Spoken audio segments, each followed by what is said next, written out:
إذا كنتم تظنون أن الغنى في التطبيع مع الصهاينة فوالله أنتم الفقراء، وإذا كنتم تظنون أن العزة في التطبيع مع الصهاينة فأنتم الأذلاء، وإذا كنتم تظنون أن القوة في التطبيع مع الصهاينة فأنتم والله الضعفاء. اذهبوا إليهم بطائراتكم، اذهبوا إليهم بطائراتكم، لكن والله ستذهبون يوما إلى الله. ومن سيكون خصمكم يومها؟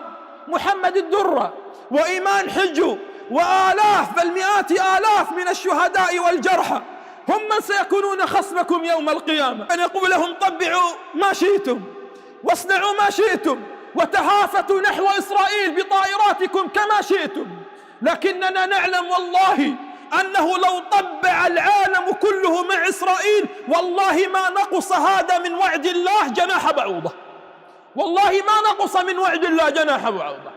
هم وعدوهم ووعدوا شعوبهم بالغنى، وعدتهم أمريكا لو طبعوا بالغنى، وعدتهم أمريكا لو طبعوا بأن تهديهم الطائرات، وعدتهم أمريكا لو طبعوا مع إسرائيل أنهم ستهديهم مليارات الدولارات.